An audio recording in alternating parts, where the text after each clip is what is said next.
నమస్తే, నేను Maruthi Ram. One voice న్యూస్కు స్వాగతం.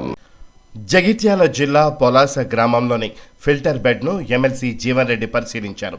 అనంతరం జీవన్ రెడ్డి మాట్లాడుతూ కాంగ్రెస్ ప్రభుత్వంపై కేటీఆర్ చేసిన వ్యాఖ్యలకు కౌంటర్ ఇచ్చారు. ఆర్థిక వ్యవస్థను చిన్నాభిన్నం చేసి తెలంగాణ రాష్ట్రాన్ని నిండా ముంచి రాష్ట్రాన్ని ఎట్లా నడుపుతావో నడుపు అని కేటీఆర్ అనడాన్ని ఎమ్మెల్సీ జీవన్ రెడ్డి తీవ్రంగా వ్యతిరేకించారు. 60,000 కోట్ల అప్పుతో ఏర్పడిన రాష్ట్రాన్ని 6 లక్షల కోట్ల అప్పుకు తీసుకుపోయారని మండిపడ్డారు. కేటీఆర్ బాధపడాల్సిన అవసరం ఏం లేదని, తమకు ప్రభుత్వాన్ని నడిపిన అనుభవం ఉందన్నారు. రాష్ట్ర ఆదాయం సమకూర్చుకోవడానికి తెలంగాణ సమాజం మీద 1,00,000 కోట్ల భారాన్ని మోపి మద్యానికి బానిస చేశారని విమర్శించారు. 8,000 కోట్లున్న మద్యం ఆదాయాన్ని 40,000 కోట్లకు పట్టుకుపోయారని ఆరోపించారు. ప్రజా సంక్షేమమే ప్రధానంగా మద్యం నుండి విముక్తి చేయడానికి ప్రయత్నిస్తున్నామని తెలిపారు. కొత్త ప్రభుత్వాన్ని దీవించాలి కానీ విమర్శించడం సరికాదన్నారు ఎమ్మెల్సీ జీవన్ రెడ్డి.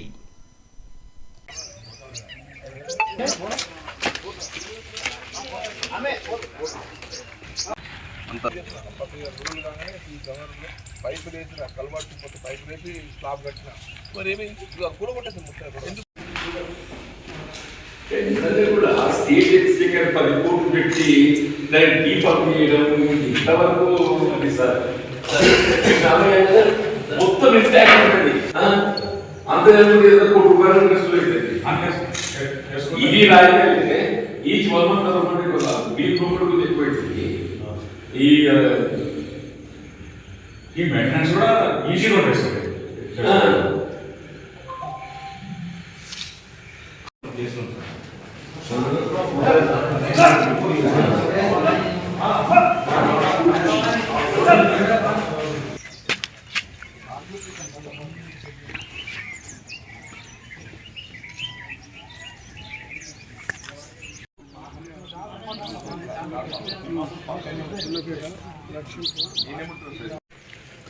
ప్రొక్లైన్ పెడితే నీట్ అయితే ఏ పడేదా ప్రొక్లైన్ పెడితే ఒక గంటల్లో పడుకోవచ్చు పడేది.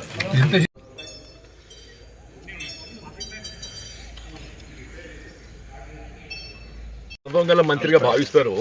ఆయనకు నాకు ఒకరి ఏంటే ముందు ఒకసారి నువ్వు ఏదైతే నీ ఎన్నికల ప్రణాళిక నువ్వు చదువుకో, ముందు నీ ఎన్నికల ప్రణాళిక నువ్వు చదువుకో అని చెప్పి అంటున్నా.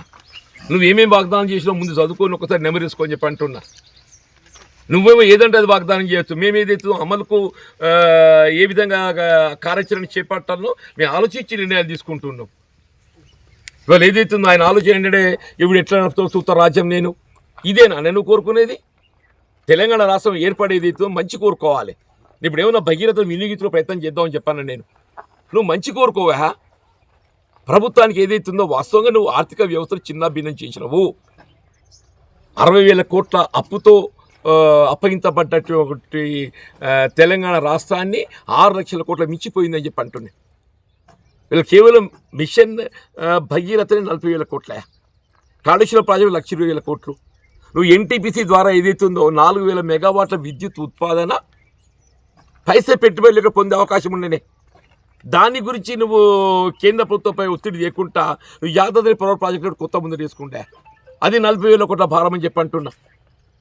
చేసే గాడికి అంతా చేసి నిండా ముంచి ఏదైతుందో మొత్తం రాష్ట్రాన్ని అప్పుల ఊబులకు నెట్టి నువ్వు నడుపు రాజ్యం ఎట్లా నడుపుతావు అని చెప్పంటే నువ్వేం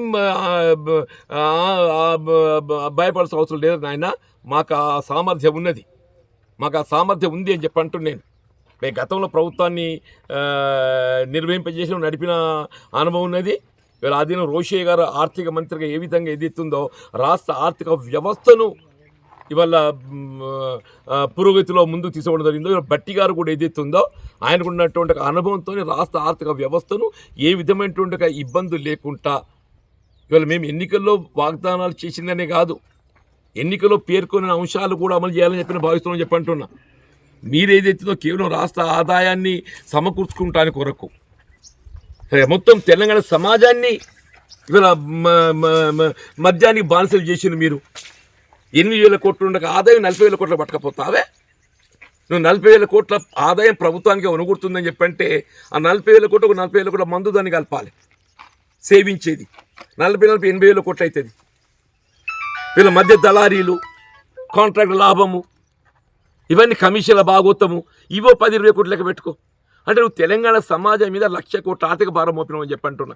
కేవలం నీ ప్రభుత్వం ఆదాయం సమకూర్చుకోవడానికి కొరకు యావత్ తెలంగాణ సమాజాన్ని మధ్యకు బానిసలు చేసినావు చెప్పంటున్నా. ఇలా గౌరవ ముఖ్యమంత్రి రేవంత్ రెడ్డి గారు ఏదైతుందో ప్రభుత్వం ఆదాయము ప్రధానం కాదు, ప్రభుత్వ ఆదాయాన్ని ఏ విధంగా సమకూర్చుకోవాలనో దానిపై దృష్టి కేంద్రీకరిస్తూ ప్రజా సంక్షేమమే ప్రధానం చెప్పంటున్నా. ప్రజా సంక్షేమమే ప్రధానంగా చెప్పంటున్నా.